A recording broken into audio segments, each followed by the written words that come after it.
नमस्कार साथियों, मैं हूं शुभांगी सक्सेना। बहुत सारा स्वागत है आप सभी का आज के इस मजेदार सी क्लास में, रिवीजन वाली क्लास में, वन शॉट वाली क्लास में, क्वेश्चन आंसर के माध्यम से रिवीजन वाली क्लास में। आज की इस क्लास में हम समझने वाले हैं, चर्चा करने वाले हैं, याद करने वाले हैं चैप्टर नंबर 2 को। ये जो चैप्टर नंबर 2 है बेस्ड है आपके एसिड, बेस और सॉल्ट पर। तो आज की इस क्लास में हम करने वाले हैं इसका कंप्लीट पोस्टमार्टम, सारे कॉन्सेप्ट्स को लर्न करने वाले हैं, क्वेश्चन आंसर देखने वाले हैं, इंपॉर्टेंट क्वेश्चन समझने वाले हैं और पीवाईक्यू भी डिस्कस करने वाले हैं। इसका मतलब आपको इस वीडियो के अलावा कुछ और नहीं पढ़ना है, सारी चीजें हम इस पर्टिकुलर लेक्चर के अंदर डिस्कस करने वाले हैं। तो अगर आपने अभी तक नहीं पढ़ा है, नहीं चीजें याद करी है, तो ये वाला वीडियो आपके लिए बिल्कुल मददगार साबित हो सकता है। उसके लिए करना क्या है, अपनी कमर कस लो, अस्त्र शस्त्र को तैयार कर लो। शुरू करेंगे इस बढ़िया से चैप्टर को, इस बढ़िया से लेक्चर को। और शुरू करने से पहले सबसे इंपॉर्टेंट हमें यह पता होना चाहिए कि चैप्टर में से कितने मार्क का क्वेश्चन आएगा, कौन कौन से क्वेश्चन इसमें से बन सकते हैं। तो बहुत ध्यान से समझिएगा, चैप्टर में से 7 नंबर के क्वेश्चन आएंगे। यानी ये जो चैप्टर है इसका वेटेज कितना है एग्जाम के अंदर, 7 मार्क का इसका वेटेज है। अब कितने टाइप के क्वेश्चंस बन सकते हैं, तो देखो इसमें से आपको ऑब्जेक्टिव क्वेश्चन दिखाई देगा। अब ये जो ऑब्जेक्टिव क्वेश्चन है इसके नंबर कितने होंगे भाई, अगर आपने सही किया है इस क्वेश्चन को तो 1 नंबर आपका पक्का यहां पर हो जाएगा। फिल इन द ब्लैंक जो है वो इसमें से पूछे जा सकते हैं आपसे, तो 1 नंबर यहां से आपको मिल जाएगा। वेरी शॉर्ट आपसे पूछे जा सकते हैं तो वेरी शॉर्ट का 1 नंबर आपको मिलेगा। और लॉन्ग भी यहां से पूछे जा सकते हैं, दीर्घ उत्तर जिनके होते, बड़े सारे उत्तर जिनके होते। अब बड़े सारे उत्तर कैसे होंगे कि एक ही क्वेश्चन के अंदर 4 क्वेश्चन वो आपसे पूछ लेंगे। तो जब वो ऐसा पूछेंगे तो उसकी मार्किंग कितनी हो जाएगी, 4 हो जाएगी।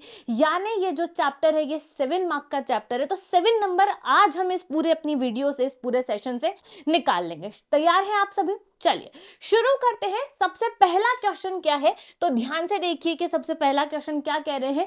2024 का ये क्वेश्चन है। तो 2024 में आपसे पूछ लिया था, दही में उपस्थित अम्ल कौन सा है। देखिए सिंपल सा क्वेश्चन है। वीडियो को पॉज करो, अपनी कॉपी में आंसर लिखने की कोशिश करो, या ओरली भी आप इस टेस्ट को दे सकते हो। ऐसा समझो कि टेस्ट चल रहा है, ठीक है। तो देखो ऑक्सैलिक एसिड दिया हुआ है, टार्टरिक एसिड दिया हुआ है, मेथेनॉइक एसिड दिया हुआ है और लैक्टिक एसिड आपको दिया हुआ है। आप समझो कि दही खाने के बाद आपको क्या करने का सबसे ज्यादा मन करता है। जब आप दही खा लेते हो तो फिर आपको आलस आते हैं, लेटने का मन करता है, सोने का मन करता है, कुछ काम करने का मन नहीं करता है। तो दही खाने के बाद जब आपको लेटने का मन करता है, किसकी वजह से, लैक्टिक एसिड की वजह से। किसकी वजह से, लैक्टिक अम्ल की वजह से। तो कैसे याद रखेंगे, दही खा लिया, दही खा करके लेट जाने का मन कर रहा है, उसके पीछे कौन रिस्पॉन्सिबल है, लैक्टिक एसिड रिस्पॉन्सिबल है। तो भाई आंसर कितना बनेगा, डी इसका आंसर बनेगा। अब ये तो मुझे पता चल गया कि दही के लिए लैक्टिक एसिड आंसर बनेगा। तो मेथेनॉइक एसिड किसके अंदर होता है, आपको याद कर लेना है कि मेथेनॉइक एसिड जो होता है वो चींटी होती है ना, चींटी, चींटी के डंक के अंदर मेथेनॉइक एसिड होता है। मेथेनॉइक एसिड को आप फॉर्मिक एसिड भी कहते हो। क्या कहते हो बेटा जी, फॉर्मिक अम्ल भी आप इसको कहते हो।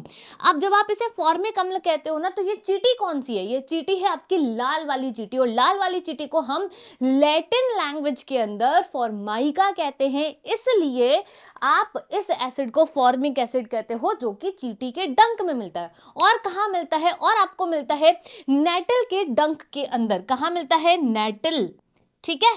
इतनी बात क्लियर है। अब आ जाओ टार्टरिक एसिड कहां पर मिलता है। तो टार्टरिक एसिड है, एसिड खा के खट्टा हो जाता है ना, मुंह खट्टा हो जाता है, ठीक है। तो इमली खाकर खट्टा होता है कि नहीं होता, मजा आता है कि नहीं आता।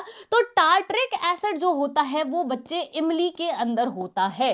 टार्टरिक, इस पर ई की मात्रा लगी हुई है, इससे याद रखना है इमली, ई की मात्रा से इमली। क्लियर है लॉजिक। चलो ऑक्सैलिक एसिड किसके अंदर होता है, टमाटर के अंदर होता है। तो वो गाना अपन ने सुना था, आहा टमाटर बड़े मजेदार। तो बड़ा मजेदार क्या है, ऑक्सैलिक एसिड है। बड़े मजेदार क्या है, ऑक्सैलिक एसिड है। तो फर्स्ट क्वेश्चन में आपने 4 क्वेश्चन को रेडी कर लिया। कैसे कि दही में तो लैक्टिक एसिड उपस्थित है, हमें पता है, दही खा करके लेटने का मन कर रहा है और लेटने से लैक्टिक एसिड हमको याद हो गया है। मेथेनॉइक अम्ल जो है वो आपको मिलेगा चींटी के डंक के अंदर, और आप इसे फॉर्मिक एसिड भी कह सकते हैं। आपसे एग्जाम के अंदर पूछा जा सकता है, मेथनोइक नहीं लेकर के फॉर्मिक एसिड दे दे, तो कंफ्यूजन में नहीं आना है। टार्टरिक अम्ल हमने याद कर लिया, टार्टरिक के अंदर ई की मात्रा आती है, इसलिए इसके अंदर इमली जो है, मतलब इमली में टार्टरिक अम्ल आपका उपस्थित है। ऑक्सैलिक से हमने याद कर लिया कि जो टमाटर होता है ना, उसके अंदर ऑक्सैलिक एसिड है। हमारे फर्स्ट क्वेश्चन में 4 क्वेश्चन हमने लर्न कर लिए। अब चलते हैं आगे नेक्स्ट क्वेश्चन की तरफ। नेक्स्ट क्वेश्चन कौन सा दिया हुआ है, निम्नलिखित में से कौन से पदार्थ में क्रिस्टलन जल उपस्थित नहीं है। 2022 का क्वेश्चन है और ये क्वेश्चन वेरी इंपॉर्टेंट, आप और मार्क कर लेना, वो मैं बताती हूं क्यों। पहले तो आपको पूछ लिया कि क्रिस्टलन जल उपस्थित नहीं है, सिंपल लॉजिक है, तो आपको इसके लिए क्या बात पता होनी चाहिए कि क्रिस्टलन का जल होता क्या है, पहला क्वेश्चन।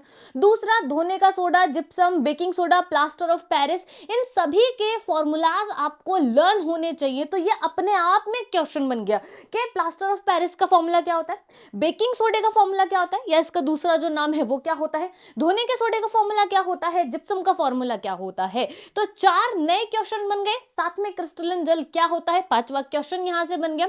चलिए एक एक करके सॉल्व करने का कोशिश करते हैं। धोने के सोडे का फॉर्मूला क्या होता है, वीडियो पॉज करो और कोशिश करो कि ये चारों जो ऑप्शंस दिए हैं आप इन्हें अपनी कॉपी में अच्छे तरीके से लिख पाए। तो देखिए, धोने का सोडा, धोने का सोडे का मतलब क्या हो गया आपका, सोडियम कार्बोनेट। क्या मतलब हो गया, सोडियम कार्बोनेट। फॉर्मूला क्या होता है, Na2CO3.10H2O, जिसे आप धावन सोडा भी कहते हो। तो सोडियम कार्बोनेट डॉट डेकाहाइड्रेट आपको याद रखना है, 10 को आप डेका पढ़ते हो, ये बात आप जानते हो। अब बात करते हैं जिप्सम के बारे में। किसके बारे में बात करते हैं, जिप्सम के बारे में बात करते हैं। तो ये होता है CaSO4, क्लियर है यहां तक, तो ठीक है। डॉट आपका 2H2O ये होता है, कितना होता है, 2H2O ये होता है। और अगर हम इसमें से 1.5 जल का अणु बाहर निकाल दे तो प्लास्टर ऑफ पेरिस जो है वो यहां पर हमारे पास बन जाता है। कितना बनेगा, हाफ H2O, क्लियर है। अर्ध हाइड्रेट इसको कहते हैं, समझ गए बात। यहां बेकिंग सोडा क्या होता है, बेकिंग सोडा होता है आपका खाने का सोडा, सोडियम हाइड्रोजन कार्बोनेट इसका रासायनिक नाम होता है। फॉर्मूला क्या बनेगा, NaHCO3, फॉर्मूला क्या बनेगा, NaHCO3। अब कंफ्यूजन में नहीं आना कि मैम हमको ये सारे फॉर्मूलाज लर्न ही नहीं है, हमको याद ही नहीं है, तो याद कैसे करेंगे, अभी कर लेते हैं। देखो, हम बात कर रहे हैं धोने के सोडे के बारे में। अब आपको क्या याद करना है कि आपको धोना है, धोने के लिए पानी तो चाहिए होगा, बिना पानी के धो सकते हैं क्या, नहीं धो सकते। तो आपको धोना है कपड़े, कपड़े धोने का, तो आप क्या लिखाओगे, 10H2O। जल तो चाहिए, कितना चाहिए, 10 चाहिए भाई, 10 डब्बे अपने को जल चाहिए, तब जाकर के कपड़े धुलेंगे। अब सर्फ भी चाहिए, सारी चीजें चाहिए, तो आप क्या याद करोगे, आप याद करोगे Na2CO3.10H2O, मेरे साथ साथ बोल सकते हो Na2CO3.10H2O। जिप्सम, जिप्सम से क्या ऐसे याद रखेंगे, जिप्सम से याद रखेंगे कि कैल्शियम सल्फेट यहां पर होता है, साथ ही साथ आपके पास क्या है, 2 जल के अणु होने चाहिए। कितने होने चाहिए, 2 जल के अणु। अब अगर इसमें से मैं 1.5 हटा दूं तो कितना बचेगा, आधा बचेगा। कितना बचेगा, आधा। और अगर आधा बचता है तो वो POP हो जाता है, प्लास्टर ऑफ पेरिस। इसको आधे को अर्ध भी बोलते हैं, आधे को क्या बोलते हो, अर्ध हाइड्रेट या हेमी हाइड्रेट भी बोलते हो। क्या बोलोगे, हेमी हाइड्रेट। तो अब बेकिंग सोडा मतलब खाने का सोडा, सोडियम हाइड्रोजन कार्बोनेट। देखो सोडियम, क्योंकि सोडियम लिखा हुआ है, हाइड्रोजन H लिखा हुआ है, CO3 आप जानते हो कि कार्बोनेट होता ही होता है। तो अपने को चारों बातें पता लग गई हैं यहां से। अब पूछ रहे हैं क्रिस्टलन जल जो है वो उपस्थित नहीं है। क्रिस्टलन का जल का मतलब हो गया ये जो दिख रहा है, जैसे 10H2O दिख रहा है, 2H2O दिख रहा है, हाफ H2O दिख रहा है, ये किसमें नहीं है, तो भाई ये बेकिंग सोडा के अंदर नहीं है, बाकी सबके अंदर है। तो हमारा आंसर बेकिंग सोडा बन जाएगा। क्वेश्चन नंबर 2 समझ में आ गया होगा। चलते हैं क्वेश्चन नंबर 3 की तरफ। क्या पूछ रहे हैं, निम्न में से संश्लेषित सूचक है। संश्लेषित सूचक होते हैं, सबसे पहले समझो सूचक क्या काम करते हैं। सूचक आपको ये बताते हैं, यानी इंडिकेटर्स ये बताते हैं कि कौन सा तो एसिड है और कौन सा बेस है। सिंपल लॉजिक है, इतनी बात अपने को पता है। अब बोल रहे हैं संश्लेषित सूचक। संश्लेषित का मतलब है कि भाई आपने इसको क्या किया है, संश्लेषण किया है इसका। जैसे लिटमस पत्र, मेथिल ऑरेंज, हल्दी और लाल पत्ता गोभी, आपने इसे संश्लेषित किया है, बनाया है, कृत्रिम है, प्राकृतिक नहीं है, नेचुरल रूप से नहीं मिला। तो लिटमस पेपर नेचुरल है, इसमें गड़बड़ नहीं करनी है। क्यों नेचुरल है, क्योंकि आप इसे प्लांट से प्राप्त करते हो ना, ठीक है। हल्दी नेचुरल चीज है, लाल पत्ता गोभी नेचुरल है, लेकिन मैथिल ऑरेंज की अगर मैं बात करूं तो मैथिल ऑरेंज कैसा है, कृत्रिम है, ये हमने बनाया है, ये हमको मिला नहीं है। तो आंसर आपका बी हो जाएगा। बहुत सिंपल क्वेश्चन ये था, ठीक है। नेक्स्ट क्वेश्चन पर चलते हैं। नेक्स्ट है, पटपट ध्वनि के साथ किस गैस का निष्कासन होता है, किस गैस का दहन होता है। तो बिल्कुल आंख बंद करके याद रख लो, फटफट की ध्वनि निकलती है, सिंपल लॉजिक है। फिर आपको कैसे पता चलेगा कि फटफट की ध्वनि है, यानी गैस निकल रही है, आपने माचिस की तीली ले गए, आपने जलती हुई कैंडल वहां पर ले गए, तो पॉप साउंड आती है, किसी भी एक्सपेरिमेंट में पॉप साउंड आती है, तो आप समझ जाना कि वहां पर कौन सी गैस है, हाइड्रोजन गैस है। कौन सी गैस है, हाइड्रोजन गैस है। बुलबुले निकलते हैं तब CO2 होती है, समझ रहे हो बात। यहां पर आगे चलें, आ जाओ। नींबू के रस की पीएच लगभग होती है, नींबू के रस की पीएच कितनी होती है भाई, सिंपल लॉजिक है। नींबू कैसा होता है, बहुत ज्यादा अम्लीय होता है। कैसा होता है ये, बहुत ज्यादा अम्लीय होता है, समझ रहे बात यहां पर। तो नींबू के रस की जो पीएच है वो कितनी होगी, ऑप्शन है 2.2, 1.2, 3.2, 4.2। अब सिंपल बात है, 4.2 नहीं हो सकती, क्योंकि मैंने आपको क्या बोला, ये बहुत बहुत बहुत ज्यादा अम्लीय होता है। और इसके बारे में कौन बताता है, इसके बारे में हमें बताता है पीएच स्केल। कौन बताता है बेटा जी, पीएच स्केल। पीएच स्केल क्या होता है, पीएच स्केल वो होता है जो ये बताता है कि कौन सा जो एसिड है वो कितना प्रबल एसिड है, या अगर हमारे पास बेस है तो वो कितना प्रबल या कितना स्ट्रॉन्ग बेस है। जैसे कि यहाँ पर जो इसकी परास होती है वो होती है 0 से लेकर के 14 तक, समझ गए बात यहाँ। अब 0 से लेकर के 6 तक की अगर हम यहाँ पर बात करें, सिंपल लॉजिक समझो, 6 तक की अगर मैं बात कर रही हूँ, 6 का मतलब हो गया है कि 6 से अगर हम चलेंगे ना तो 6.9 तक चल रहे हैं। कहाँ तक चल रहे हैं, 6.9 तक हम चल रहे हैं, क्योंकि 7 आ जाएगा। और 7 तो कैसा हो जाता है, 7 आपका उदासीन होता है, 7 कैसा होता है, उदासीन यहां पर होता है। क्लियर है लॉजिक यहां। तो यहां से यहां तक ये क्या बताता है, एसिडिक नेचर को बताता है। किसको बताता है, एसिडिक नेचर को बताता है। अगर मैं 14 की बात करूं, यानी कि 7.1 से 14 की अगर हम यहां पर बात कर रहे हैं, तो ये आपको बताता है क्षार के बारे में, बेस के बारे में ये आपसे बात करता है। अब एक बात और समझ लो कि आप जितना 7 के पास जाते जाओगे, यानी 0 से लेकर के 7 तक लिखा है, आप जितना 7 के पास जाते जाओगे उतना दुर्बल अम्ल होते जाओगे। क्या होते जाओगे, दुर्बल अम्ल होते जाओगे। क्या होते जाओगे भाई, बोलो, दुर्बल अम्ल होते जाओगे, बात याद रखनी है, समझ गए। और आप जितना 14 के पास जाते जाओगे तो प्रबल क्षार होते जाओगे। क्या होते जाओगे, प्रबल क्षार। इसीलिए मैंने आपको क्या बोला कि जो नींबू का रस है ना वो कितना ज्यादा है, वो भाई बहुत ज्यादा एसिडिक है, वो प्रबल अम्लों में गिना जाता है। एसिडिक है मतलब वो प्रबल अम्ल से मतलब है कि उसकी पीएच जो है वो कैसी होती है, 0 के पास होती है। अगर आप 0 के पास जा रहे हो तो आप क्या हो जाओगे, प्रबल अम्ल कहलाओगे। क्या कहलाओगे, प्रबल अम्ल आप कहलाओगे। इतनी बात क्लियर है, समझ में आई बात। इसलिए मैंने बोला कि 4.2 3.2 तो नहीं हो सकता है, 4.2 और आपका 3.2 नहीं हो सकता है। तो हम क्या मानते हैं कि कितना होना चाहिए प्यारे बच्चों, ये होना चाहिए आपका 2.2 के आसपास। क्लियर है इतना लॉजिक, आगे बढ़ा जाए। चलिए आगे चलते हैं। नेक्स्ट क्वेश्चन है क्वेश्चन नंबर 6, दंतशय किस पीएच पर प्रारंभ होता है। वेरी इंपॉर्टेंट, दंतशय का जो टॉपिक है यहाँ पर आपके इस चैप्टर के अंदर वो बहुत ज्यादा इंपॉर्टेंट है। दंतशय से जरूर क्वेश्चन बनता है, इसलिए इसको इंपॉर्टेंट कर लो, पढ़कर जरूर चले जाना। दंतशय किस पर आपका होता है, तो प्यारे बच्चों दंतशय जो होता है वो इस पर होता है। क्लियर है आंसर, आगे बढ़े। चलिए नेक्स्ट क्वेश्चन है, बेकिंग सोडा है। बेकिंग सोडा मतलब खाने का सोडा। बेकिंग सोडे का क्या मतलब है, अभी आपने याद करा, खाने का सोडा। क्या याद करा आपने, खाने का सोडा आपने याद करा, सोडियम हाइड्रोजन कार्बोनेट हम इसको कहते हैं। इसके अंदर हमने देखा था कि क्रिस्टलन का जल उपस्थित नहीं होता है। क्या कहते हो आप इसको, इसको आप कहते हो सोडियम हाइड्रोजन, हाइड्रोजन, ठीक है, और कार्बोनेट। क्या कहते हो, कार्बोनेट। नेट। अगर आपको इसका फॉर्मूला बनाना है तो कैसे बनाओगे? सोडियम आपका होता है +1 के अंदर, हाइड्रोजन आपका होता है +1 के अंदर, कार्बोनेट जो होता है वो होता है -2 के अंदर। समझ गए बात यहाँ? तो ये दोनों मिलकर के इसको बैलेंस कर देंगे, ये दोनों मिलकर के इसको बैलेंस करेंगे, फॉर्मूला बनेगा NaHCO3 और ये रहा आपका आंसर। क्लियर है लॉजिक यहाँ पर? NaCl सोडियम क्लोराइड, NaCl क्या होता है? सोडियम क्लोराइड, आपका साधारण नमक, खाने का नमक, टेबल सॉल्ट, सब इसी के नाम है। इसको अगर आपको तोड़ना है तो ये टूटेगा Na+ और Cl- में। NaOH क्या होता है? NaOH आपका प्रबल क्षार होता है बेटा जी। क्या होता है? ये आपका होता है प्रबल क्षार। इसकी पीएच की अगर अपन बात करें तो 14 इसकी पीएच होती है। सोडियम हाइड्रोक्साइड इसका नाम होता है।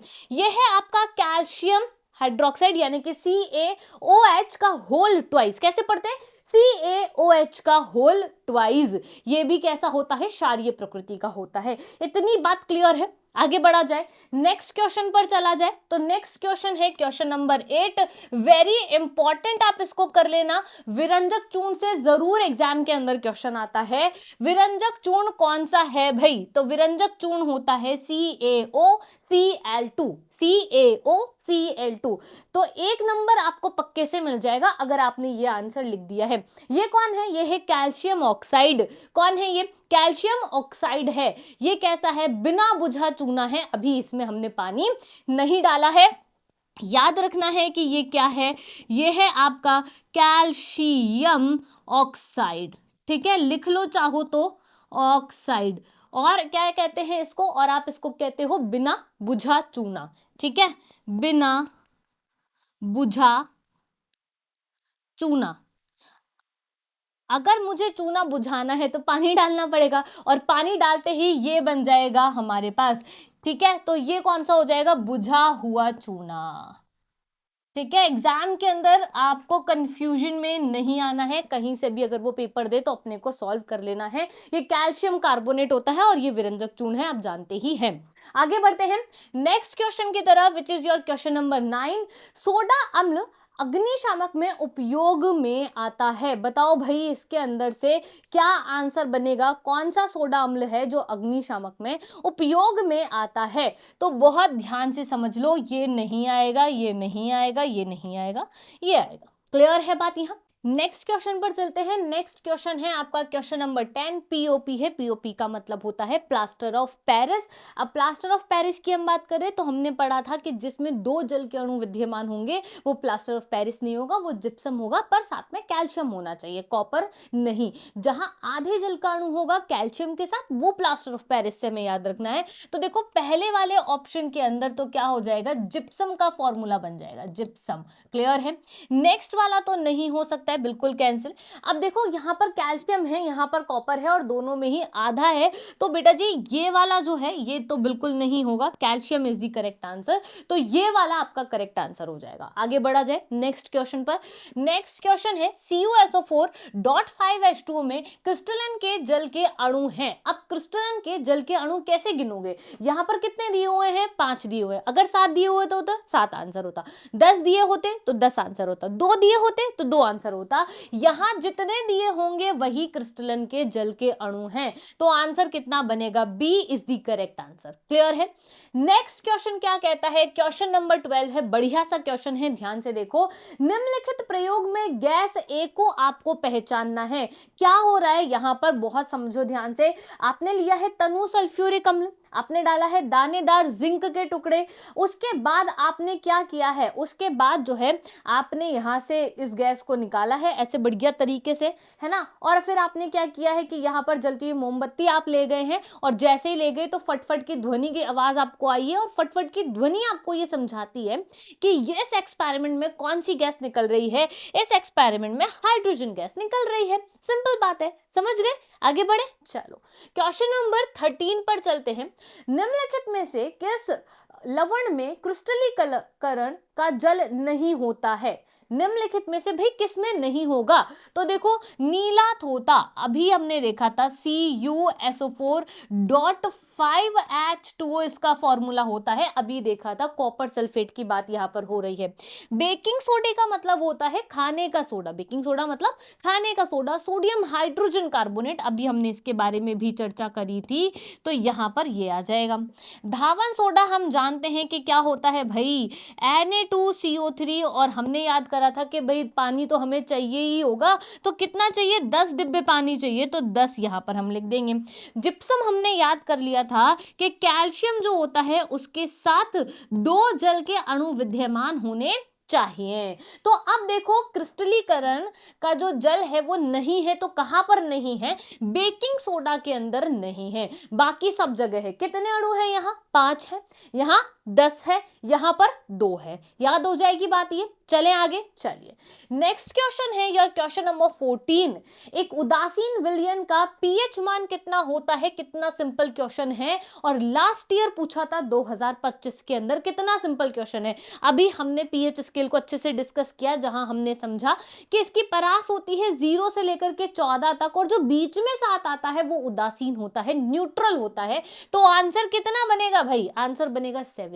कितना बनेगा? 7 बनेगा। क्लियर है। क्वेश्चन नंबर नेक्स्ट पर चलते हैं, और नेक्स्ट क्वेश्चन हो गया भाई रिक्त स्थानों के बारे में बात करनी है। क्वेश्चन 1 दिया हुआ है, 2023 का क्वेश्चन है। वेरी वेरी इंपॉर्टेंट क्वेश्चन है, ये पूछा जाता है अक्सर कि सिरके में उपस्थित अम्ल का रासायनिक नाम आपसे पूछा जा रहा है। सिरके में सबसे पहले याद करो कि कौन सा अम्ल होता है, तो सिरके के अंदर एसिटिक एसिड होता है भाई, एसिटिक अम्ल। क्लियर है बात यहां। और एसिटिक अम्ल जो है इसका रासायनिक नाम आपसे पूछा जा रहा है, तो इसको हम क्या बोलेंगे? Ethanoic acid. क्या बोलोगे? एथेनोइक अम्ल बोलोगे। और अगर आपसे इसका फॉर्मूला पूछ लिया तो आपको याद रखना है CH3COOH। कैसे याद रखेंगे? आप याद रखोगे, यहां पर एथ दिया हुआ है, यहां पर इसको तोड़ेंगे ना, तो यहां पर एथ प्लस ओइक दिया हुआ है बेटा, इसको तोड़ोगे तो एथ और ओइक से तोड़ना। एथ का मतलब होता है कि 2 कार्बन है, ओइक का मतलब होता है कि कार्बोक्सिलिक अम्ल है, तो पीछे COOH जुड़ेगा। तो देखो यहां पर 1 कार्बन और दूसरा कार्बन, 2 कार्बन हो गए हैं, और COOH जुड़ा हुआ है, मतलब कार्बोक्सिलिक अम्ल है। कौन सा है? कार्बोक्सिलिक अम्ल है, इसलिए आप इसे एथेनोइक एसिड पढ़ते हो। क्या पढ़ते हो? एथेनोइक एसिड पढ़ते हो। नेक्स्ट क्वेश्चन पर चलते हैं। क्वेश्चन नंबर 2 की बात कर रहे हैं। धात्विक ऑक्साइड की प्रकृति कैसी होती है भाई? धात्विक ऑक्साइड की प्रकृति कैसी होती है? याद कर लो फटाफट से कि जो धात्विक ऑक्साइड होते हैं उनकी प्रकृति क्षारीय होती है, क्योंकि क्या होता है ना, जब ये रिएक्ट करती है, किसके साथ रिएक्ट करेगी भाई? ये आपका रिएक्ट कर रही है एसिड के साथ, और जब रिएक्ट करेगी तो सॉल्ट और वाटर देती है, जिससे हमको ये समझ में आता है कि इसकी जो नेचर है वो बेसिक है, क्षारीय है। ओके, नेक्स्ट पर चलते हैं। नेक्स्ट क्वेश्चन है, इमली में उपस्थित होता है, मैंने अभी अभी बताया था कि इमली में इमली है, और ई की मात्रा वाला एसिड कौन सा था? तो टार्टरिक अम्ल जो है वो आपको यहाँ पर याद रखना है। टार्टरिक अम्ल आपको याद रखना है। इमली में क्या होता है? टार्टरिक एसिड जो है वो उपस्थित होता है। नेक्स्ट क्वेश्चन पर चलते हैं।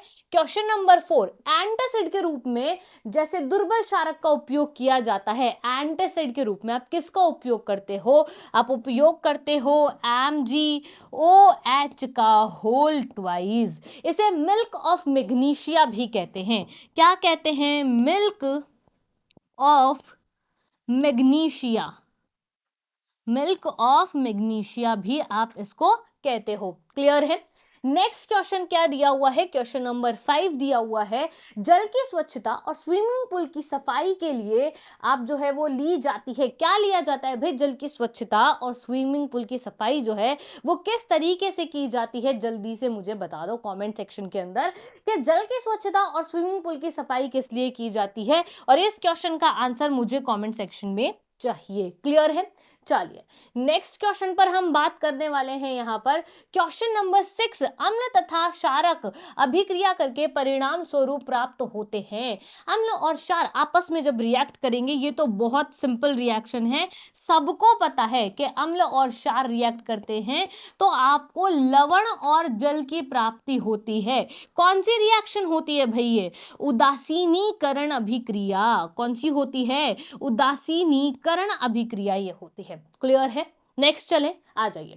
नेक्स्ट बात करते हैं अति लघुतरात्मक प्रश्नों पर। किस पर? अति लघुतरात्मक प्रश्नों पर। स्वाद के आधार पर आपको अम्ल और क्षार जो है उनमें अंतर लिखना है। 2022 में इतना सिंपल क्वेश्चन आया था, बताओ। स्वाद के आधार पर बताना है तो आप बता सकते हो कि अम्ल कैसे होते हैं भाई? अम्ल जो हैं वो खट्टे होते हैं, और क्षार कैसे होते हैं? स्वाद में कड़वे होते हैं। 1 नंबर पक्का हो गया है। कितने नंबर पक्के हो गए? 1 नंबर पक्का हो गया है।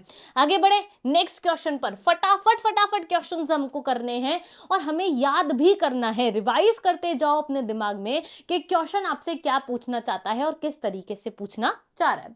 उदासीनीकरण अभिक्रिया को परिभाषित करो। 2023 का क्वेश्चन है, अभी जस्ट हमने लिखा है कि एसिड अगर बेस के साथ रिएक्ट करेगा तो आपको सॉल्ट और वाटर देगा। ये आपकी न्यूट्रलाइजेशन रिएक्शन होती है, अम्ल क्षार के साथ अभिक्रिया करके लवण और जल आपको देता है। लॉजिक क्लियर है? नेक्स्ट क्वेश्चन पर चलते हैं और ये आपका नोट कर लीजिएगा, चाहो तो स्क्रीनशॉट ले लीजिए। चले नेक्स्ट क्वेश्चन पर, आ जाओ भाई फटाफट से। नेक्स्ट क्वेश्चन है संतरे में पाए जाने वाले अम्ल का नाम आपको लिखना है। वेरी इंपॉर्टेंट 2022 का क्वेश्चन है। ऐसा आपसे पूछा जा सकता है कि इमली में कौन सा होता है, टमाटर में कौन सा होता है, दही में कौन सा होता है, संतरे में आपसे पूछ लिया है नींबू में कौन सा होता है। तो आपको याद रखना है कि संतरे के अंदर आपको सिट्रिक अम्ल मिलता है। कौन सा मिलता है बेटा? सिट्रिक एसिड जो है वो यहां पर आपको मिलता है। आगे बढ़ते हैं, क्वेश्चन नंबर 4 की हम बात कर रहे हैं।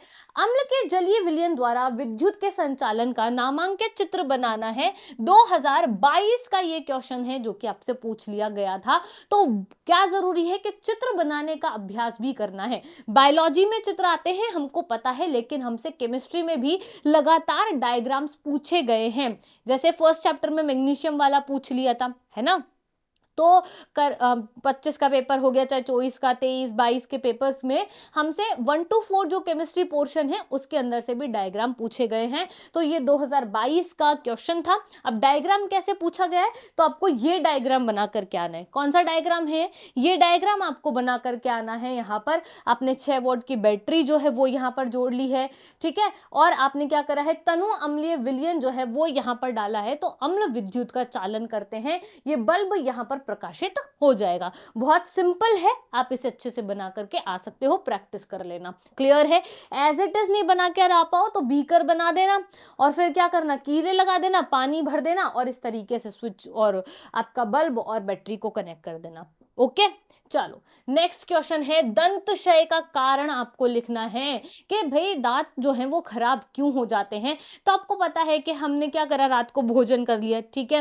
अब भोजन करा तो भोजन क्या होगा, वो ब्रेक होना प्रारंभ हो जाएगा, तो एसिड जो है हमारे मुंह में ज्यादा बन जाएगा, तो पीएच लेवल कम चला जाएगा। और जैसे ही पीएच कम चला जाएगा और अगर आपने सुबह उठ करके ब्रश नहीं करते हैं हम, तो फिर धीरे धीरे क्या होगा, दांत जो है वो खराब होना प्रारंभ कर देंगे। ये उसका आंसर जो है वो यहाँ लिखा हुआ है। आप चाहो स्क्रीनशॉट आप बिल्कुल ले सकते हो कि मुंह के पीएच का मान 5.5 से कम होने पर, कितने से कम, 5.5 से कम होने पर दांतों का क्षय प्रारंभ हो जाता है, दांत खराब होना प्रारंभ हो जाते हैं। दांतों का इनेमल कैल्शियम हाइड्रोक्सी एपेटाइट यानी कि कैल्शियम आपका फॉस्फेट का क्रिस्टली रूप जो होता है उसका बना होता है, जो कि सबसे कठोर हिस्सा होता है। ये जल में नहीं घुलता है, लेकिन मुंह के पीएच का मान कम होने पर यह संक्षारित होने लगता है, खराब होने लगता है। मैंने आपको बोला था दंत क्षय से क्वेश्चन आ सकता है, तो ये बहुत ज्यादा इंपॉर्टेंट है। चले आगे, चलिए नेक्स्ट क्वेश्चन है क्वेश्चन नंबर 6। सोडियम हाइड्रोक्साइड क्षार की जिंक धातु के साथ होने वाली अभिक्रिया की रासायनिक समीकरण लिखनी है। सोडियम हाइड्रोक्साइड क्या होता है, बोलो, NaOH होता है।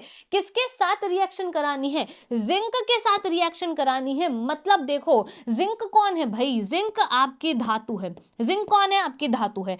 NaOH क्या है बेटा जी, NaOH आपका क्षार है। क्षार धातु के साथ जब अभिक्रिया करता है, क्षार धातु के साथ जब अभिक्रिया करता है तो क्या बनता है, लवण बनता है भाई, लवण बनता है। साथ में कौन निकलती है, हाइड्रोजन, कौन निकलती है, हाइड्रोजन निकलती है। तो यहां पर जब रिएक्शन आप कराओगे तो रिएक्शन में क्या बनेगा, देखो आपको मिलेगा Na2ZnO2 और H2 गैस का निष्कासन हो जाएगा। इसे आप बोलते हो सोडियम जिंकेट। क्या बोलते हो भाई, बोलो मेरे साथ, सोडियम जिंकेट।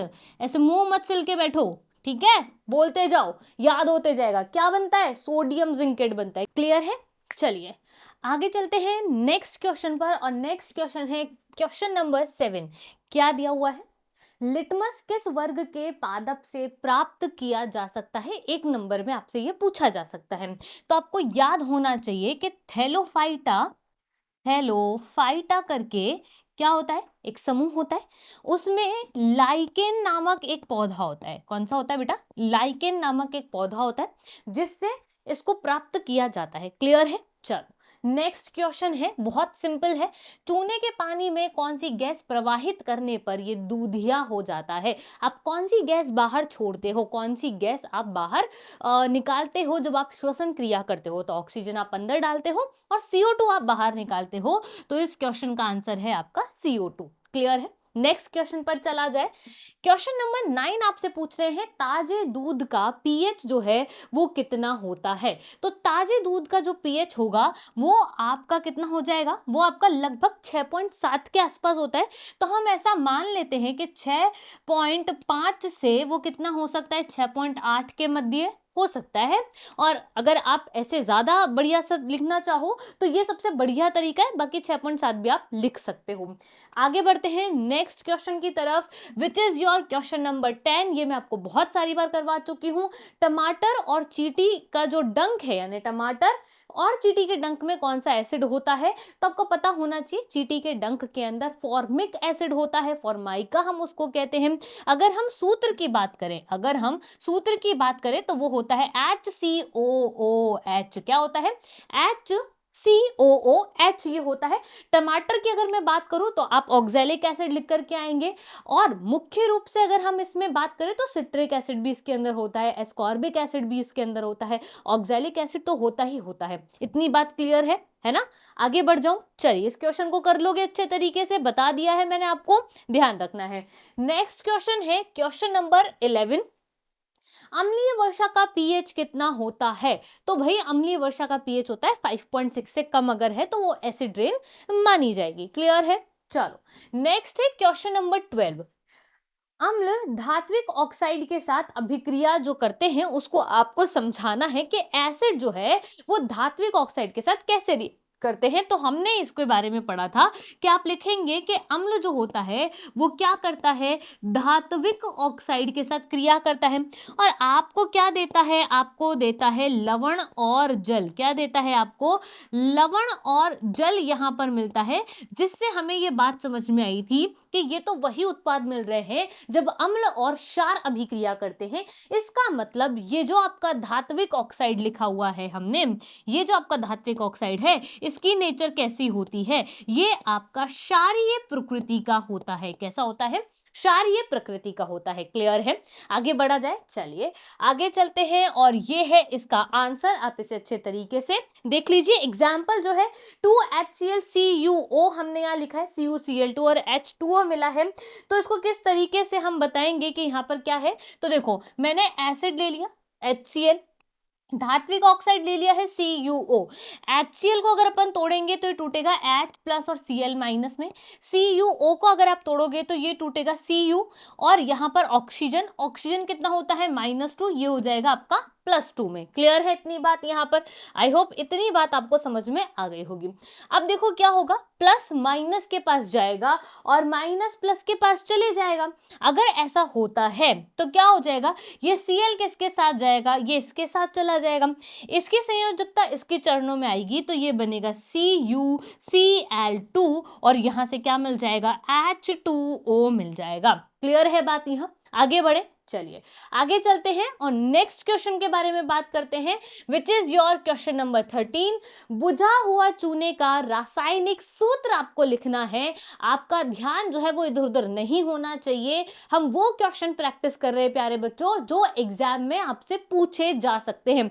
एक होते हैं क्वेश्चन पूछ लिया है उसको हम डिस्कस कर रहे हैं, एक होता है एग्जाम में ये भी हमसे पूछा जा सकता है। और जिन बच्चों ने कुछ भी पढ़ाई नहीं करी है ना, ये क्लास उन बच्चों के लिए बहुत ज्यादा इंपॉर्टेंट है। और जिन्होंने पढ़ाई कर ली है, जिनको लगता है हमको सब कुछ आता है, उनके लिए भी ये सेशन बड़ा इंपॉर्टेंट है, क्योंकि इससे उनका रिवीजन हो जाएगा, उन्हें नोट्स बुक्स पढ़ने की जरूरत नहीं पड़ेगी। बुझा हुआ चूना जो होता है वो क्या होता है, आपको उसका सूत्र यहां पर लिखना है। तो हमने पानी डाल के बुझा दिया था, तो ये हो जाएगा CaOH का होल ट्वाइस, ये होता है आपका बुझा हुआ चूना। और अगर मैं बोलूं कि बिना बुझे हुए चूना क्या होता है, तो वो होता है CaO, कैल्शियम ऑक्साइड उसको हम कहते हैं। क्लियर होगी इतनी बात। आगे चलते हैं, नेक्स्ट क्वेश्चन पर बात करते हैं। क्वेश्चन नंबर 14 पे क्या कह रहे हैं, किन्हीं दो दुर्बल क्षारों के नाम और आपको सूत्र लिखना है। बहुत सीधा क्वेश्चन है, एक नंबर में पूछ लिया जाता है। क्षार के साथ साथ आप यहां पर बात कर लो अम्लों के बारे में भी, अम्लों के बारे में भी बात कर सकते हो आप। तो हम सबसे पहले लिखते हैं यहां पर अम्ल। क्या लिखते हैं हम, अम्ल यहां पर लिखते हैं।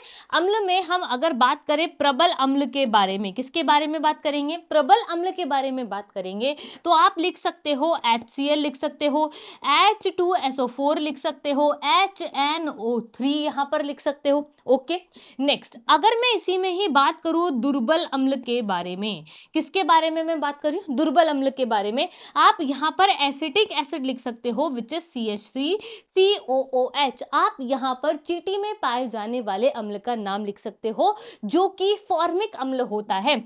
सूत्र हो गया है HCOOH। क्लियर है बात यहां। चलिए नेक्स्ट हम क्षार की यहां पर बात कर लेते हैं। क्षार की बात करेंगे तो हम यहां प्रबल क्षारों की बात कर लेते हैं। प्रबल क्षारों में कौन कौन आ सकता है, प्रबल क्षारों में आपका आ जाएगा NaOH आ जाएगा, KOH आप लिख सकते हो यहां पर, आप यहां लिख सकते हो CaOH का होल ट्वाइस लिख सकते हो। इतनी बात क्लियर है। अब बात कर लेते हैं दुर्बल के बारे में। अब किसके बारे में बात कर लेते हैं हम, दुर्बल के बारे में यहां पर बात कर लेते हैं। तो आप लिख सकते हो NH3 लिख सकते हो, आप लिख सकते हो NH4OH लिख सकते हो। ठीक है, आप एक और लिख सकते हो milk of magnesia, milk of magnesia लिख सकते हो। इसकी पीएच होती है 10। कितनी होती है इसकी पीएच, 10 इसकी पीएच होती है। इतनी बात क्लियर है या नहीं, समझ में आ गई। तो आपसे यहां से एसिड पूछ लिया तो लिख दोगे, बेस पूछ लिया तो लिख दोगे, स्ट्रॉन्ग पूछ लिया तो भी लिख सकते हो, वीक पूछ लिया तो भी लिख सकते हो। इस क्वेश्चन को इंपॉर्टेंट कर लेना, आप सारी चीजें यहां से लिख सकते हो। ठीक है, क्लियर है। आगे बढ़ूं, चलो नेक्स्ट क्वेश्चन पर चलते हैं which is your question number 15। Copper sulphate का रासायनिक सूत्र लिखिए, बहुत सिंपल है। कॉपर सल्फेट का मतलब हो गया है CuSO4, ये भी आप लिख सकते हो। और आप ये भी लिख सकते हो CuSO4.5H2। क्लियर है बात यहाँ, कोई भी दिक्कत है नहीं है। आगे चले, चलो आगे चलते हैं। क्वेश्चन नंबर 16, बीकर को चित्रित कीजिए। बीकर को क्या करना है, चित्रित आपको करना है। और ये इंपॉर्टेंट क्वेश्चन कह सकते हो उसको, क्योंकि ये आपसे एग्जाम में भी पूछ लिया था। तो देखो यहाँ पर कैसे बना दोगे आप, बहुत सिंपल है। आप इस तरीके से बीकर को बनाकर आ सकते हो। यहाँ पर आप लिख सकते हो 5 ml 10 ml 15 ml। इस तरीके से आप बीकर को सुंदर बनाना है, आपको बेसिकली क्या करना है, सुंदर बनाना है। ठीक है, आगे चलें, चलो नेक्स्ट है क्वेश्चन नंबर 17। पीओपी के दो उपयोग आपको लिखने हैं कि प्लास्टर ऑफ पेरिस जो है वो किस काम में आता है। तो पहले याद कर लो प्लास्टर ऑफ पेरिस का सूत्र क्या होता है, CaSO4.12H2O, जिसे हमने डिस्कस किया है। क्या होता है बोलो, CaSO4.12H2O। अभी किस काम में आता है, ये काम में आता है सजावट करने के। और क्या कर सकता है ये टूटी हड्डियों को जब आप जोड़ते हो तो जो प्लास्टर आप बनाते हो उस प्लास्टर में भी इसी का ही उपयोग किया जाता है। टूटी हड्डी पर प्लास्टर चढ़ाने में इसका उपयोग किया जाता है, सजावटी सामान खिलौने बनाने में उपयोग किया जाता है, सतह को चिकना बनाने में उपयोग में ये लाया जाता है। इंपॉर्टेंट क्वेश्चन है, पूछा जा सकता है। क्लियर है बात, आगे बढ़ू, चलिए आगे चलते हैं। अब निम्न के रासायनिक सूत्र आपको लिखने हैं। मैंने आपको बोला था कि ये जो चैप्टर है ना, ये एसिड बेस और सॉल्ट है। तो एसिड बेस से तो रिएक्शन बेस्ड क्वेश्चन आपसे पूछ लिए जाते हैं भाई, कि इससे रिएक्ट करेगा तो क्या बनेगा, या बेस रिएक्ट करेगा तो क्या बनेगा, सिंपल बात है। फिर सॉल्ट से किस तरीके के क्वेश्चन आएंगे, तो सॉल्ट से इस तरीके के क्वेश्चन जो है वो आपसे पूछे जा सकते हैं। लवण परिवार करके पूरा था, जिसमें हमने NaOH के बारे में बात करी, CaOCl2 के बारे में बात करी, सोडियम कार्बोनेट के बारे में बात करी, सोडियम हाइड्रोजन कार्बोनेट के बारे में बात करी, सोडियम क्लोराइड के बारे में बात करी। तो विरंजक चूर्ण का सूत्र क्या होता है, CaOCl2। Baking soda sodium hydrogen carbonate, खाने का सोडा इसी को ही कहा जाता है। धावन सोडा Na2CO3 डॉट 10H2O आप लिख सकते हो। जिप्सम CaSO4 डॉट 2H2O आप लिख सकते हो। जितनी बार आप लिखोगे उतनी बार आपको चीजें जो है वो याद हो जाएंगी। क्लियर है बात यहाँ। और अगर आपको यहाँ पर POP जो है वो दिया होता तो आप क्या लिख देते, आप लिख देते CaSO4 dot half H2O। Okay, clear है बात यहाँ, कोई दिक्कत है, सारे लगभग सूत्र आ गए। देखो विरंजक चूर्ण आ गया है आपका, बेकिंग सोडा, धावन सोडा, जिप्सम। एक और है भाई, आपसे सोडियम हाइड्रोक्साइड भी पूछा जा सकता है। वैसे बहुत सीधा है, NaOH। क्लियर है बात यहाँ, सोडियम हाइड्रोक्साइड। ओके, आगे बढ़ा जाए। चलिए आगे बढ़ते हैं। क्वेश्चन नंबर 19, अम्ल और क्षारक के धातु के साथ रासायनिक अभिक्रिया आपको लिखनी है। तो प्यारे बच्चों कैसे किया जाएगा, अम्ल है, क्या करेगा अम्ल, जब आपकी किससे क्रिया कर रहा है, धातु से क्रिया अपने को करानी है, तो क्या लिखेंगे यहाँ पर, धातु हम लिख देंगे। ठीक है, जब हम करेंगे तो हमें मिलेगा लवण, और क्या मिलेगा, H2 गैस निकलती हुई दिखाई देगी। इतनी बात समझ में आ गई। यही चीज अगर हम क्षार के साथ करेंगे तो क्या होगा, क्षार के साथ जब आप करोगे, क्षार के साथ जब आप करोगे तो सेम चीज मिलेगी। तो क्या मिलेगा, सेम चीज मिलेगी। आप ऐसे लिख सकते हो कि अम्ल और क्षार धातु के साथ क्रिया करके लवण और हाइड्रोजन गैस देते हैं। कौन सी देते हैं, बोलो कौन सी देते हैं, हाइड्रोजन गैस देते हैं। ये वाला तो हमने बहुत सारी बार किया है। कैसे, H2SO4 आपने लिया है, जिंक ग्रेन्यूल्स आपने डाल दिए थे, जिंक के टुकड़े आपने डाल दिए थे, तो यहां पर क्या मिल जाएगा, ZnSO4 और H2 गैस बाहर निकल जाएगी। इतनी बात क्लियर है। क्षार आप ले लो बेटा NaOH और वापस से जिंक ही ले लो, तो क्या मिलेगा आपको, Na2ZnO2 प्लस आपकी H2 गैस मिलेगी। क्या बोलते हो, सोडियम जिंकेट। क्या बोलते हो, sodium zincate. Important question mark कर लो भाई इसे।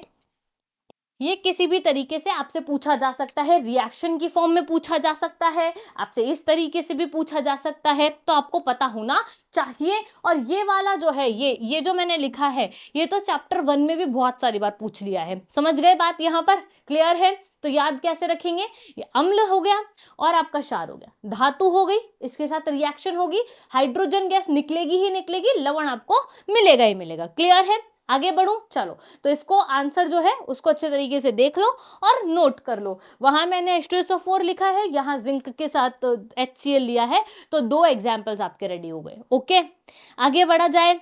समझ में आ रही है चीजें, बिल्कुल कॉन्सेंट्रेट होकर के बैठना है, सिर्फ ध्यान को भटकने नहीं देना है। क्या होगा कि आप देखोगे जब इस सेशन को एंड तक ना, तो आपको ऐसा हो जाएगा कि चैप्टर नंबर 2 तो अपने को क्लियर हो गया है, हमको ये पता है कि इसमें से ये क्वेश्चन जरूर आ सकता है, कॉन्फिडेंस रखना है। चले आगे, चलो अब चलते हैं क्वेश्चन नंबर 20 की तरफ। वेरी इंपॉर्टेंट क्वेश्चन है, बहुत सारी बार डिस्कस किया है, कर लोगे खुद से, फटाफट से वीडियो को पॉज करो और कर लो। सिरके में कौन सा होता है, सिरके में कौन सा होगा, एसिटिक एसिड होता है सिरके के अंदर। इमली में ई की, मतलब इमली जो है वो खट्टी है, और किस एसिड में मात्रा आ रही है, ई की, तो टार्टरिक। इक से हमको याद रखना है, इक से हमको क्या याद रखना है कि हमें जो है इमली के बारे में बात करनी है यहाँ पर। तो देखो भाई, टार्टरिक के अंदर कौन होता है, मतलब इमली के अंदर कौन होता है, टार्टरिक अम्ल होता है। क्लियर है। नेक्स्ट, टमाटर में ऑक्सैलिक एसिड होता है, टमाटर में कौन होता है, ऑक्सैलिक एसिड यहाँ पर होता है। और नेक्स्ट क्या है, खट्टे दही में लैक्टिक एसिड होता है, क्योंकि दही खाकर लेट जाने को मन करता है, और लेटने से हमें याद है ल से लेटना, ल से लैक्टिक, ल से लेटना, ल से लैक्टिक। क्लियर है? आगे बढ़े, चलिए आगे चलते हैं। क्वेश्चन नंबर 21 आ गया है, इंपॉर्टेंट कर लो, एग्जाम में पूछ सकते हैं।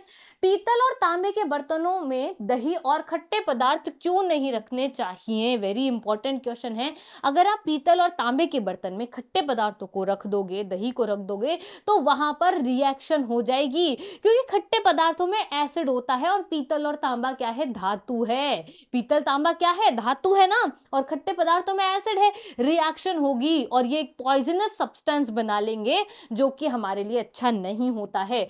दही खट्टे पदार्थ जो हैं वो कैसे होंगे? अम्लीय होंगे। पीतल तांबे के बर्तनों में हम इसे नहीं रखते, क्योंकि वो धात्विक ऑक्साइड है, क्षारीय प्रकृति के होते हैं, और अम्ल के साथ जब क्रिया होगी तो विषैले लवण बनेंगे। कैसे बनेंगे? पॉइजनस सब्सटेंस बनेगा। क्लियर है लॉजिक?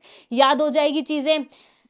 आपने खट्टा पदार्थ लिया, आपने तांबे या पीतल के बर्तन में रख दिया, ठीक है। अब क्या होगा? धीरे धीरे धीरे धीरे उसका स्वाद चेंज हो जाएगा, है ना, उस वो दिखना चेंज हो जाएगा, यानी क्या हो गया? रिएक्शन हो गई। रिएक्शन हुई तो आपको क्या समझ में आया कि यहाँ से जो सब्सटेंस मिला, जो पदार्थ अपने को मिला, वो कैसा है? विषैला पदार्थ है। कैसा है? विषैला है। क्लियर है बात? यहाँ आगे बढ़ जाऊं, चलिए आगे चलते हैं। क्वेश्चन नंबर 22 पूछा जा सकता है एग्जाम के अंदर।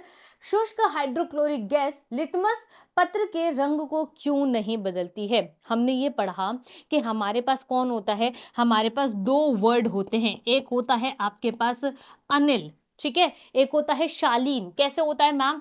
देखो, अ से तो अपन समझते हैं कि ये अम्ल है अपने पास। न से क्या समझते हैं कि ये क्या कर देगा? नीला कर देगा। ल से समझते हैं लाल को कर देगा, यानी अम्ल नीले लिटमस पत्र को लाल कर देते हैं। अम्ल नीले लिटमस पत्र को लाल कर देते हैं। उसी तरीके से हमारे पास कौन है? शालीन है। श से समझ में आता है कि क्षार की बात कर रहे हैं। ल से समझ में आता है कि लाल की बात कर रहे हैं। न से समझ में आता है कि नीला की बात कर रहे हैं।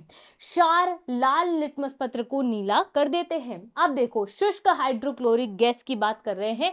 हाइड्रोक्लोरिक गैस कैसी हो जाएगी? मतलब हाइड्रोक्लोरिक अम्ल कैसा होता है? अम्ल होता है, तो अम्ल नीले को लाल कर देते हैं। तो ये कह रहे हैं कि शुष्क हाइड्रोक्लोरिक गैस लिटमस पत्र पर रंग क्यों नहीं बदलते? वहां भी ये क्रिया होनी चाहिए थी, लिटमस पेपर का कलर चेंज होना चाहिए था, पर होता नहीं है। समझ रहे हो बात? क्यों नहीं होता है? क्योंकि वो शुष्क अवस्था में है। किसमें है? शुष्क अवस्था में है, वो गलित अवस्था में नहीं है। शुष्क हाइड्रोक्लोरिक गैस हाइड्रोजन आयन उत्पन्न नहीं करती है, इस कारण शुष्क लिटमस का रंग परिवर्तित नहीं होता है। क्लियर है बात? यहां आगे बढ़े, चलिए आगे चलते हैं। नेक्स्ट क्वेश्चन क्या है? इंपॉर्टेंट कर लो, इंपॉर्टेंट कर लो। तनुकरण किसे कहते हैं? तो ध्यान से समझ लो कि आपके पास क्या है कि आपने एसिड की मैं बात कर रही हूं, आपने कोई भी एक एसिड ले लिया, ठीक है। अब उस एसिड में क्या करना है? उसको तनुकरण करना है अपने को, तो अपन क्या करेंगे? पानी लेंगे ज्यादा मात्रा में, ठीक है।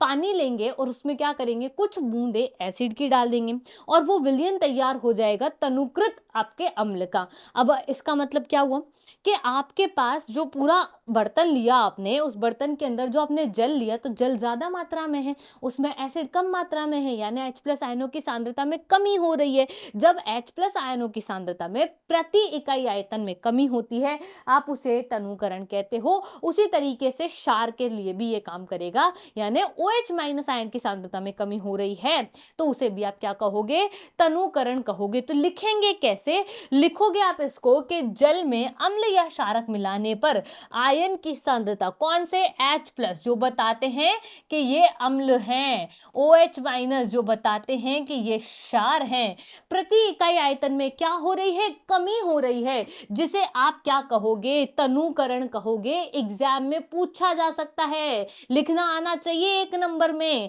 याद करो फटाफट कि अम्ल है या क्षार है। अम्ल क्या छोड़ता है? H+, क्षार क्या छोड़ते हैं? OH-।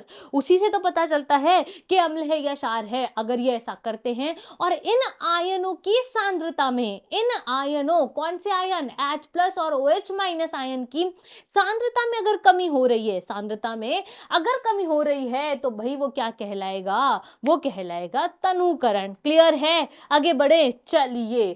क्रिस्टलन जल, इंपॉर्टेंट इम्पॉर्टेंट, वो जो मैं आपको सिखा रही थी कि CuSO4 डॉट 5H2O 10H2O लगा हुआ है, 2H2O लगा हुआ है, हाफ H2O लगा हुआ है, वो क्या है प्यारे बच्चों? वो है आपका क्रिस्टलन का जल। क्या है वो? क्रिस्टलन का जल है। लवण के एक सूत्र इकाई में जल के निश्चित अणुओं की संख्या को, एक सूत्र इकाई में जल के निश्चित अणुओं की संख्या को, बोलो मेरे साथ, लवण के एक सूत्र इकाई, कितना सूत्र? एक सूत्र इकाई में जल के जितने भी अणु हैं, 5 है, 10 है, 2 है, क्या फर्क पड़ता है, ठीक है, वो क्या कहलाएंगे? क्रिस्टलन का जल कहलाएंगे। जैसे कि CuSO4 डॉट 5H2O में क्या है भाई? 5 है। अगर हम Na2CO3 डॉट 10H2O की बात करें तो 10 है। CSO4 डॉट 2H2O की बात करें तो 2 है। तो ये क्या है? क्रिस्टलन का जल है। क्या है ये? क्रिस्टलन का जल है। इतनी बात क्लियर हो गई। चलिए आगे चलते हैं और अब हम बात करते हैं निबंधात्मक प्रश्नों पर। हमने एमसीक्यूज कर लिए, फिल इन द ब्लैंक्स कर लिए, वेरी शॉर्ट क्वेश्चन कर लिए, लगभग जितने संभावित प्रश्न बन सकते थे हमने सब डिस्कस किए हैं।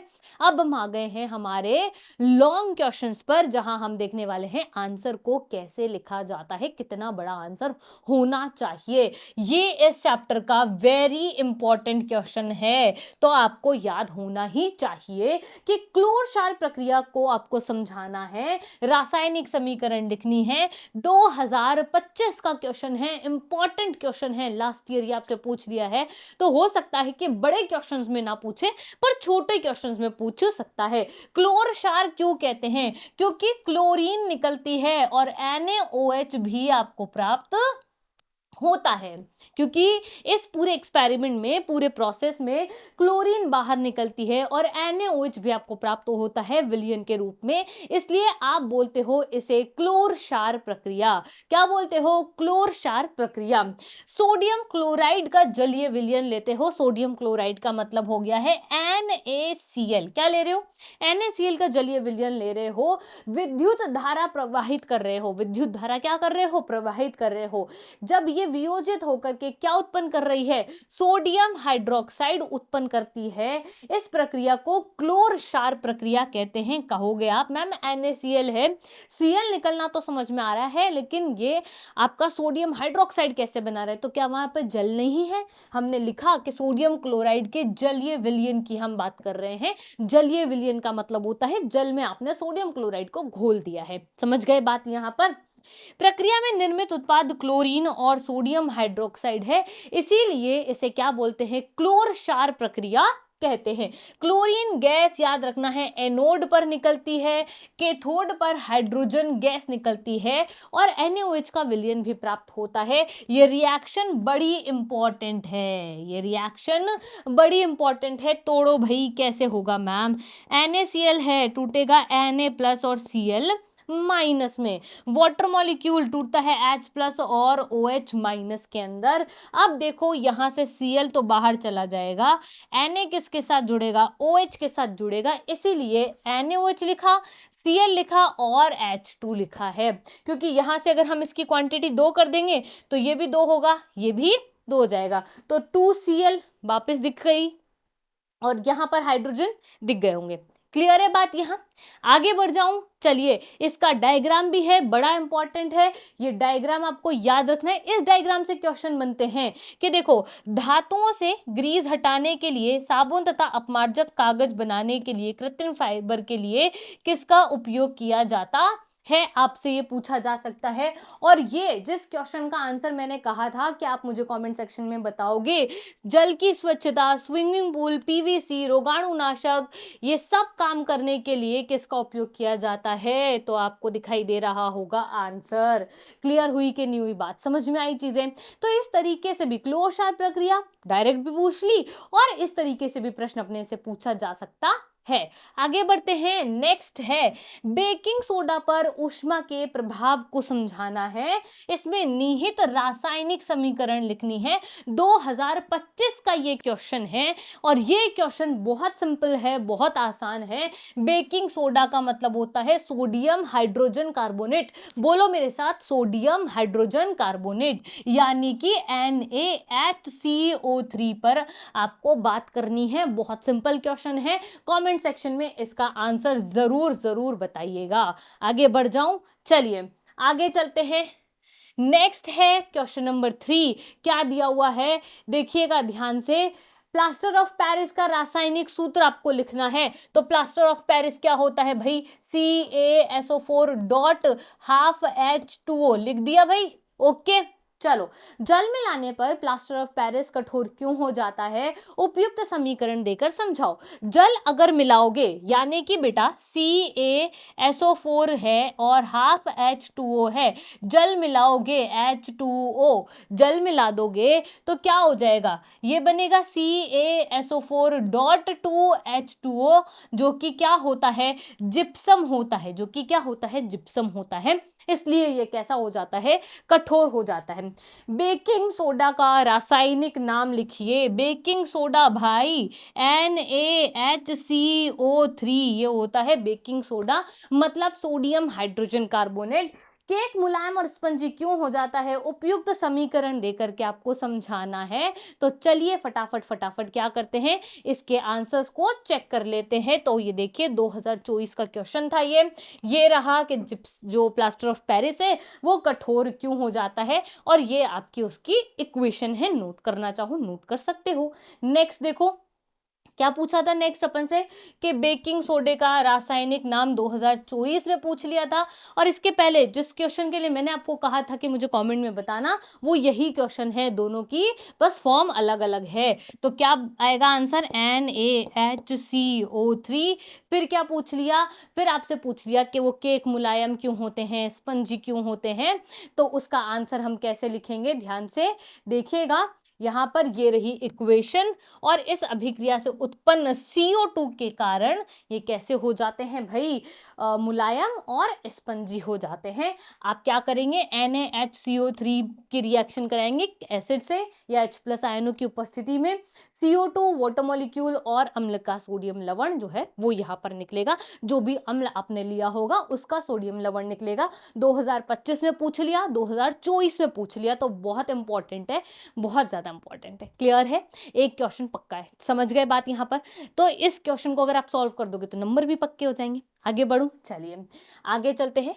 नेक्स्ट देखिए, गंधीय सूचक का कोई एक उदाहरण आपको लिखना है। तो आप जानते हो कि सूचक हमारे पास 3 तरीके के थे, एक जो हमने बनाए, एक जो प्रकृति से मिले, एक जिसे हम गंध के द्वारा बता सकते हैं। तो जो हमने बनाए उनमें थे फिनोल्फ्थालीन और मेथिल ऑरेंज, और जो हमने नहीं बनाए जो प्राकृतिक थे वो कौन था, हल्दी, पत्ता गोभी हो गई थी आपकी, और लिटमस पेपर हो गया था।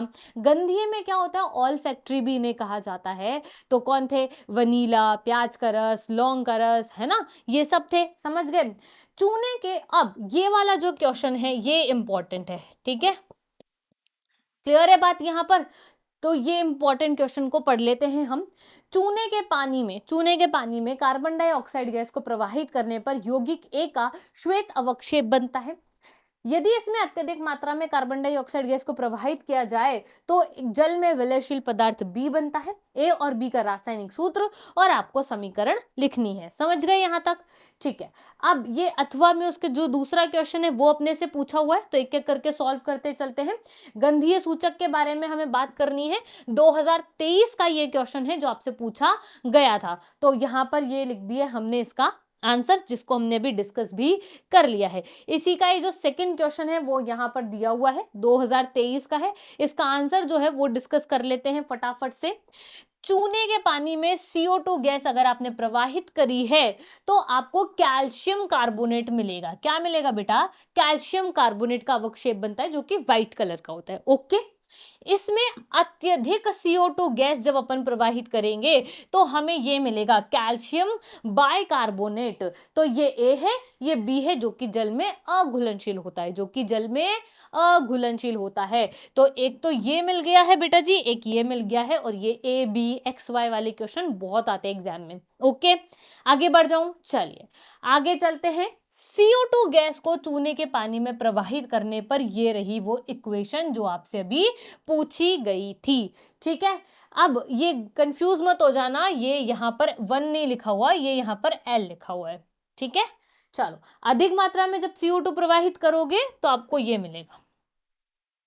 क्लियर है बात? यहां आगे बढ़ू, चलिए आगे चलते हैं। अब ये उसका सेकंड क्वेश्चन है। ये क्या है उसका सेकंड क्वेश्चन है कि सोडियम कार्बोनेट के साथ हाइड्रोक्लोरिक अम्ल की अभिक्रिया से, सोडियम कार्बोनेट लिख दो भाई, जगह है ना, Na2CO3 और HCl है बेटा। ये कौन है? ये क्षार है। ये कौन है? ये अम्ल है। अब क्या मिलेगा? लवण और जल मिलेगा। ए बनता है, यौगिक ए बनता है। ए को साधारण नमक भी कहते हैं, तो बताओ ए का नाम क्या होगा? ए हो जाएगा आपका NaCl, क्योंकि उसे साधारण नमक कह रहे हैं, इन्होंने बता दिया अपने को, टेबल सॉल्ट कहते हैं उसको। ए के जलीय विलयन में विद्युत प्रवाहित करने पर सोडियम हाइड्रोक्साइड बनता है। अभी पढ़ा था, अभी पढ़ा था क्लोरशार प्रक्रिया के अंदर कि सोडियम जो क्लोराइड उसका जलीय विलयन बनाया था हमने, और अगर उसके अंदर हमने विद्युत प्रवाहित करी थी तो सोडियम हाइड्रोक्साइड मिला था। मिला था कि नहीं मिला था? Cl2 भी मिली थी, H2 भी मिली थी। समझ रहे हो बात? यहाँ पर एक का रासायनिक नाम और आपको समीकरण लिखनी है। सिंपल सा क्वेश्चन है, इंपॉर्टेंट सा क्वेश्चन है। सोडियम कार्बोनेट है, अम्ल के साथ रिएक्शन हो रही है, NaCl मिल गया, CO2 मिल गया और H2O मिल गया। CO2 मिल गया और H2O मिल गया। बहुत सिंपल सी रिएक्शन थी, सिंपल बात है पर इंपॉर्टेंट है। क्लोरशार प्रक्रिया भी आपको आनी चाहिए। क्लियर है बात? यहां आगे बढ़े, चलिए नेक्स्ट क्वेश्चन है भाई। नेक्स्ट, निम्न को सुमेलित करना है। सिंपल क्वेश्चन 2022 में आपसे पूछ लिया था, तो देख रहे हो क्वेश्चन किस तरीके से रिपीट हो रहे हैं। फॉर्मूला याद होना चाहिए तो नंबर पक्के हैं इस चैप्टर में। एसिड बेस की डेफिनेशन याद है, नंबर पक्के हैं इस चैप्टर के अंदर। पीओपी की जो इक्वेशन है वो याद है, तो नंबर पक्के हैं इस चैप्टर के अंदर। बेकिंग सोडा जो उसकी इक्वेशन है याद है, नंबर पक्के हैं। क्लोरशार प्रक्रिया याद है, नंबर पक्के हैं। समझ गए बात? पीएच स्केल याद है, नंबर पक्के हैं। दिक्कत कहां आ रही है भाई? देखो, जिप्सम, जिप्सम भाई, जिप्सम येलो। विरंजक चूर्ण, विरंजक चूर्ण क्या होता है? ये होता है CaOCl2। Simple logic. Baking soda, अब तो बहुत सारी बार हमने बोल दिया, बेकिंग सोडा खाने का soda, sodium hydrogen carbonate, sodium bicarbonate भी इसी को कहा जाता है, NaHCO3 इसका फॉर्मूला होता है। प्लास्टर ऑफ पेरिस भाई ये रहा। क्लियर है? बहुत सिंपल क्वेश्चन था और फटाफट से नंबर भी हमें मिल सकते हैं इसमें। ठीक है, ये इसका आंसर यहां पर हो गया, चाहो तो स्क्रीनशॉट ले लो, आगे चला जाए। चलिए नेक्स्ट है, जब साधारण नमक के जलीय विलयन में, इंपॉर्टेंट है, वेरी इंपॉर्टेंट है, ये XY वाले क्वेश्चन आते हैं पेपर में, 2022 में ऑलरेडी पूछ लिया था ये। साधारण नमक है, साधारण नमक का मतलब हो गया है बेटा जी NaCl। जलीय विलयन का मतलब हो गया जल में इसको घोल दिया था, विद्युत धारा प्रवाहित करी, तब सोडियम हाइड्रोक्साइड के साथ दो गैसें यहां पर निकली है, एक्स और वाई। क्लोरशार प्रक्रिया पढ़ी थी कि नहीं पढ़ी थी? पढ़ी थी ना, उसको इस फॉर्म में पूछ लिया। क्लोरशार प्रक्रिया में क्या किया था कि आपने एक कंटेनर ले लिया था, उसके अंदर आपने NaCl का जलीय विलयन बढ़िया तरीके से घोल दिया था, फिर इलेक्ट्रोड्स लगा दिए थे, यही तो किया था आपने, और सर्किट चालू कर दिया था, है ना, यही किया था। यहां भी यही करें कि साधारण नमक का जलीय विलयन में विद्युत धारा प्रवाहित करी, और विद्युत धारा प्रवाहित करने पर आपको सोडियम हाइड्रोक्साइड मींस आपका NaOH मिला। दो गैसें यहां पर आपको प्राप्त हुई हैं। गैस X फटफट की ध्वनि के साथ जलती है। अब तो भाई कंफर्म हो गया है कि जो X फटफट की ध्वनि के साथ जलती है, तो फटफट की ध्वनि का मतलब होता है भाई साहब हाइड्रोजन गैस है। फटफट की ध्वनि का मतलब क्या होता है कि यहां पर हाइड्रोजन गैस है। तो ये कौन हो गया? ये आपका X हो गया है। ये कौन है? ये X है। ठीक है, वाय जल को कीटाणु मुक्त करने के लिए उपयोगी है। एक्स और वाय कौन सी होंगी? अभी क्वेश्चन पढ़ा था हमने जब हम डायग्राम पढ़ रहे थे कि भाई स्विमिंग पूल की सफाई करने के लिए कौन सी गैस काम में ली जाती है?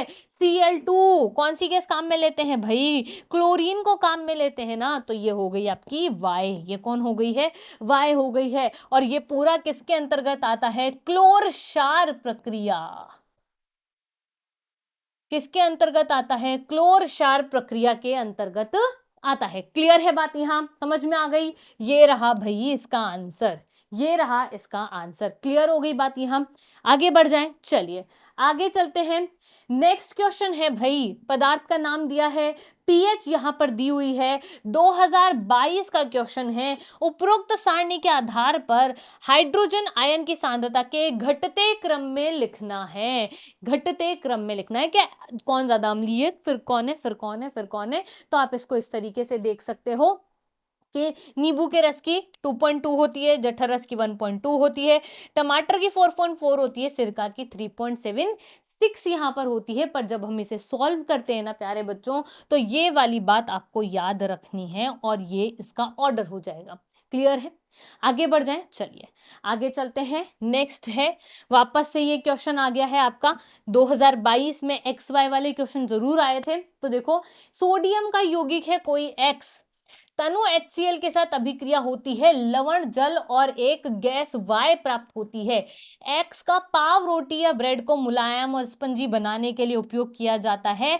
Y चूने के पानी को दूधिया कर देती है। X और Y का नाम लिखना है। बहुत सिंपल है, वीडियो को पॉज करो, फटाफट से बता दो कि क्या हो रहा है। सोडियम यौगिक की HCl के साथ रिएक्शन हो रही है, तो यौगिक X है। यौगिक कौन है? यौगिक X है। ये कह रहे हैं यौगिक X का पाव रोटी को मुलायम और स्पंजी बनाने में उपयोग में लिया जाता है। तो कौन हो सकता है? कौन हो सकता है? क्या ये हो सकता है? हो सकता है कि नहीं हो सकता है? वाय चूने के पानी को दूधिया कर देती है, क्या ये हो सकती है या नहीं हो सकती है भाई? क्लियर है कि नहीं है? हो सकती है ना? सिंपल बात है या नहीं है? समझ में आ गई चीजें? तो प्यारे बच्चों, इस चैप्टर से इंपॉर्टेंट चीजें जो थी, इंपॉर्टेंट पोर्शन जो था, वो हमने डिस्कस किया, साथ ही साथ डिस्कस करे हैं PYQ। अब एक बार बिल्कुल ध्यान से समझ लो कि इस चैप्टर में ये तो पढ़ना ही पढ़ना है। अगर आपने ये पढ़ लिया है तो फिर आपको कुछ और नहीं पढ़ना है। लेकिन अगर आपका मन करता है तो क्या चीजें रिवाइज करनी है?